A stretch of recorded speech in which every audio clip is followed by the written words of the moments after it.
मैं अगर आपको कहूँ कि भारत में जब रावण दहन पूरा भारत मनाता है, उस समय ग्रेटर नोएडा में 150 किलोमीटर दूर एक गांव है विसरख, जो विसरावस के नाम से नामकरण हुआ है जिसका। और विसरावस कौन है?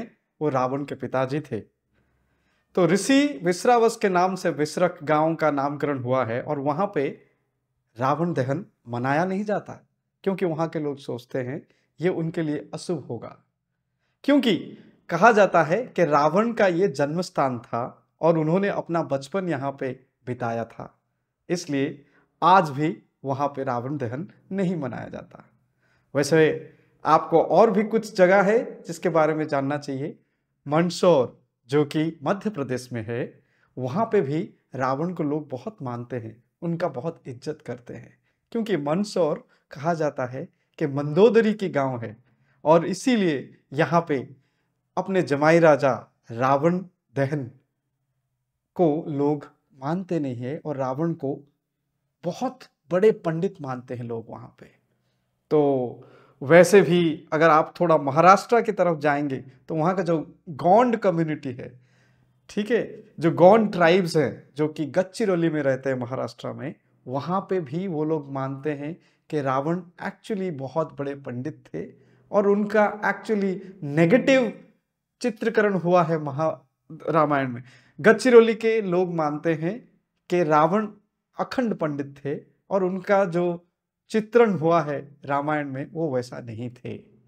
तो ये तो हो गया रावण के बारे में और दशहरा में क्या होता है। वैसे हिंदू धर्म में तो कई तरह के कहानियां हैं, कई तरह के पर्वों के बारे में बहुत सारे कहानियां होते हैं।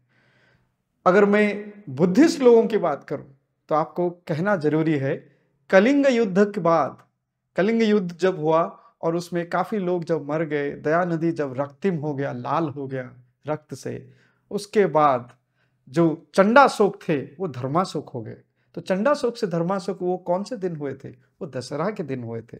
इसलिए जो बुद्धिस्ट लोग हैं वो अशोक को याद करते हैं उस दिन में, और उनका जो चंडाशोक से धर्माशोक हुए थे उस चीज को याद रखते हैं और उसको उसको पालन करते हैं और उसको मानते हैं। और एक चीज मैं बताने वाला हूं आपको, दशहरा के बारे में बात ही कर रहे हैं तो एक बड़ा सा इंटरेस्टिंग ट्रिविया बता रहा हूं। दशहरा के दिन एक बैंक जिसकी शुरुआत हुई थी और उस बैंक को विजया बैंक कहा जाता है, क्योंकि विजयदशमी के दिन उस बैंक का शुरुआत हुआ था कर्नाटका में, दक्षिण कर्नाटका में इनफैक्ट। और ये जो विजया बैंक है कुछ फार्मर्स मिलके शुरू किए थे, शुरुआत हुआ था 2018 में जब सब बैंक्स का मर्जर हो रहा था। उस समय देना बैंक और Vijaya bank bank of Baroda के साथ मिल गए, उनका मर्जर हो गया। तो ये तो था दशहरा के बारे में।